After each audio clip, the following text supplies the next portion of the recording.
ജന്മനക്ഷത്രങ്ങളുടെ പൊതു സ്വഭാവങ്ങൾ, ഓരോ നക്ഷത്രത്തിലും ജനിച്ചാലുള്ള പ്രത്യേകതകൾ, ഓരോ നക്ഷത്രത്തിനും അശുഭങ്ങളായ നക്ഷത്രങ്ങൾ, ദോഷശാന്തിക്കും ഐശ്വര്യത്തിനുമായി അനുഷ്ഠിക്കേണ്ട കാര്യങ്ങൾ, അനുകൂല നിറങ്ങൾ തുടങ്ങിയവയാണ് ഈ അധ്യായത്തിൽ ഉൾപ്പെടുത്തിയിരിക്കുന്നത്. ഓരോ നക്ഷത്രത്തിനും പ്രതികൂലമായ നക്ഷത്രങ്ങളിൽ ശുഭകർമ്മങ്ങൾ ഒഴിവാക്കേണ്ടതാണ്.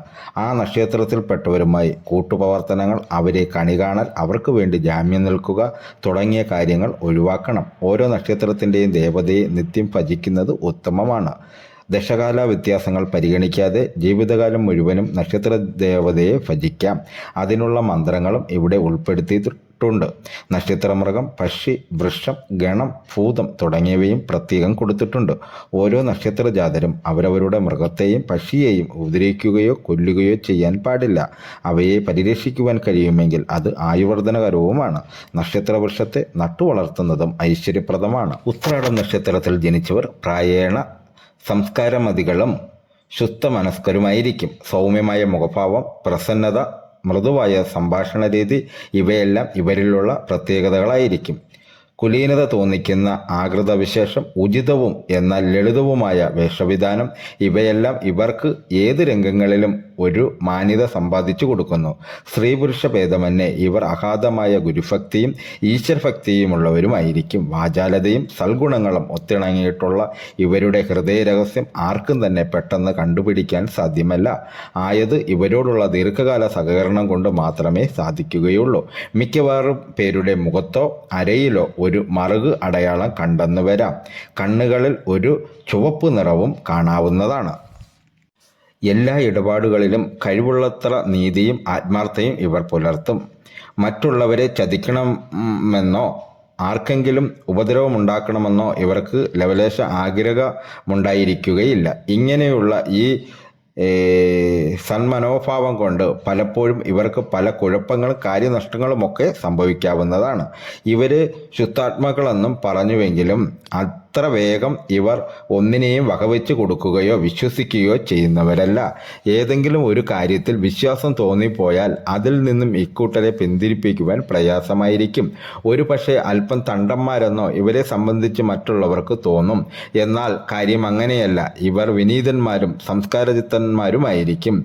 ശുചീകരണ വിഷയത്തിലും അനാർഭാടത്തിലും ഇവർക്ക് പ്രത്യേക നിർബന്ധമുണ്ടായിരിക്കും. ഇവരുപയോഗിക്കുന്ന സാധനങ്ങളെല്ലാം തന്നെ വൃത്തിയായി സൂക്ഷിക്കും. ഇവരുടെ ഒരു പ്രത്യേകതകളെ സംബന്ധിച്ച് മറ്റുള്ളവർ ശ്രദ്ധിക്കുന്നതും പ്രശംസിക്കുന്നതും ഇവർക്ക് വളരെ സന്തോഷവുമായിരിക്കും. കാള പെട്ടെന്ന് കേട്ടാൽ കയറെടുക്കുന്ന ഒരു സ്വഭാവം ഇവർക്കുണ്ടായിരിക്കുകയില്ല. ശാന്തമായി ചിന്തിച്ചും തനിക്ക് വിശ്വാസമുള്ളവരോട് ആലോചിച്ചും മാത്രമേ ഇവർ ഒരു കാര്യത്തിൽ ഏർപ്പെടുകയുള്ളൂ. ജന്മന ഇവർക്ക് ഒരു അലസ സ്വഭാവമുണ്ട്. എങ്കിലും ഏർപ്പെടുന്ന ഏത് കാര്യത്തിലും ചുറുക്കും കൃത്യനിഷ്ഠയും ഇവർക്കുണ്ടായിരിക്കും. കൂട്ടുപ്രവർത്തനങ്ങളിൽ ഈ നാളുകാർ വളരെയധികം സൂക്ഷിക്കേണ്ടതുണ്ട്.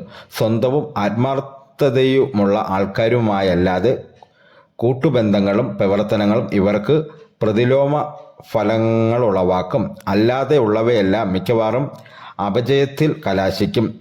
കൂട്ടുചേർന്നുള്ള പ്രവർത്തനങ്ങളാണെങ്കിൽ തന്നെ അവയുടെ നേതൃത്വം നിയന്ത്രണാധികാരവും ഇവരിൽ തന്നെ ആയിരിക്കണമെങ്കിൽ ഒരിക്കലും അത് ഇവർക്ക് ദോഷകരമായിരിക്കുകയില്ല. അർസസ്, ഉദരരോഗം, രക്തവാതം, പീനസം മുതലായ രോഗങ്ങളെയാണ് ഇവർ ഭയപ്പെടേണ്ടത്.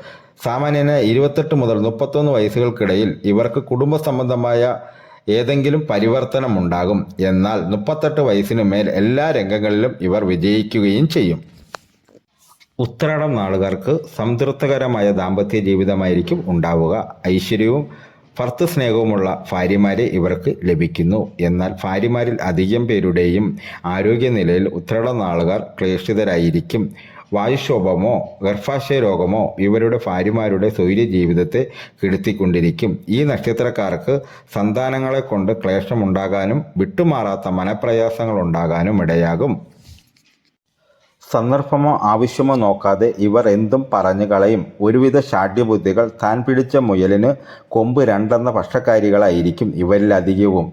ആഡംബരഭ്രമമോ ദുരാഗ്രഹമോ ഇവർക്കുണ്ടായിരിക്കുകയില്ല. ഈ നക്ഷത്രത്തിന് പറയപ്പെട്ട തണ്ട് സ്ത്രീകളെ സംബന്ധിച്ചിടത്തോളം കൂടിയിരിക്കും. ഇത്രമാത്രമൊക്കെയാണെങ്കിലും ഈശ്വരഭക്തിയും മനോദൈർഘ്യവും ഇവർക്ക് കൂടുതലായിരിക്കും. വിവാഹമോ ഭർത്താവിനെക്കുറിച്ചുള്ള മനോദുഃഖം കൊണ്ടോ കൂടെ കൂടെ ഇവർ അസ്വസ്ഥചിത്തകളായെന്നും വരാം.